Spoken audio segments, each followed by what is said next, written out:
কথায় আছে না, বছরের শুরুর দিনটা যেভাবে কাটাবো সারাটা বছরই সেভাবে কাটাতে পারবো। হ্যালো এভরিওয়ান, আমি Deepika, welcome to my another mini blog. সকালবেলা ঘুম থেকে উঠে স্নান করে ফ্রেশ হয়ে আমি একটু ছাদে চলে এসেছিলাম। আর দেখো, ছাদের বাগানের গাছ থেকে ফুল পেড়ে নিলাম ঠাকুরকে পুজো দেওয়ার জন্য। প্রতিদিনই সকালে ঘুম থেকে উঠে ফ্রেশ হয়ে স্নান করে আমি ঠাকুরকে আগে পুজো দিয়ে নিই।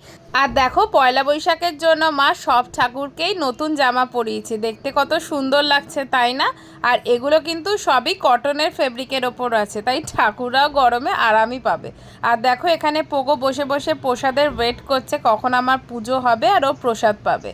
তারপর আমি, ডেজি আর বাবা আমরা তিনজনে মিলে চলে গেলাম বাজারে। আমাদের বাড়ির একদম কাছেই বাজার, তো সবার প্রথমে চলে গেলাম হচ্ছে ফল কিনতে। এখান থেকে নিয়েছিলাম হচ্ছে আঙ্গুর, বেদানা, আপেল আর কলা। তারপর ফল নিয়ে ডেজি অনেকদিন ধরেই আবদার করছিল একটা নতুন লিপ বাম নেওয়ার জন্য, তো আমরা চলে এলাম একটা কসমেটিকের দোকানে। আর এখানে অনেকগুলোই লিপ বাম ছিল, তো ডেজি এখান থেকে পছন্দ করলো মেবলিনের এই কালারের লিপ বামটা, তো ওটা ওকে কিনে দিলাম।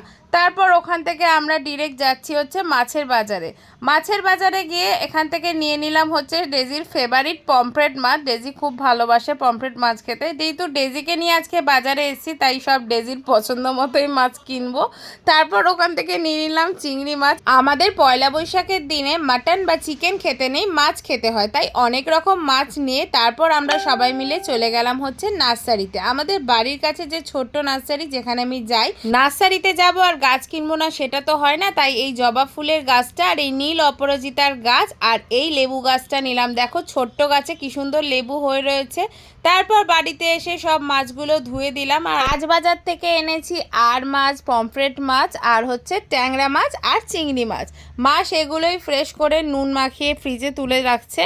এই পয়লা বৈশাখের দিনটা জানো তো, ছোটোবেলাটাকে খুবই মিস করি।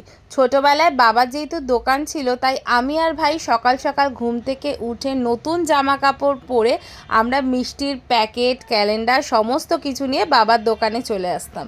আর সারা দিন সেদিন আমরা দোকানে থাকতাম। আর বিকালের পর মারাও চলে আসতো, মা বাড়ি থেকে লোকজন সবাই দোকানে আসতো, খুব মজা হতো।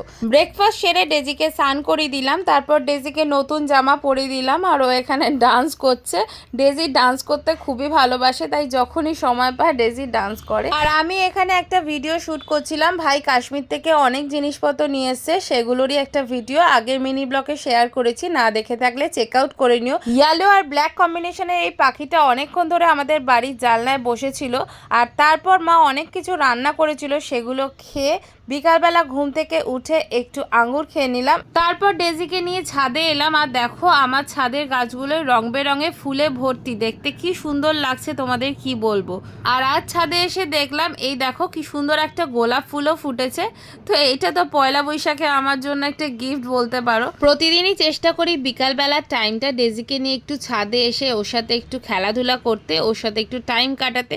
তারপর মা আর মেয়ে দুজনে অনেকক্ষণ গল্প করে নিচে চলে এলাম। আর মা কাওয়া করেছিল, যেটা ভাই কাশ্মীর থেকে এনেছিল। আর সেদিন ডিনারে খেলাম চাউমিন, মা ঘরে বানিয়েছিল, খেতে খুবই ইয়াম্মি হয়েছিল।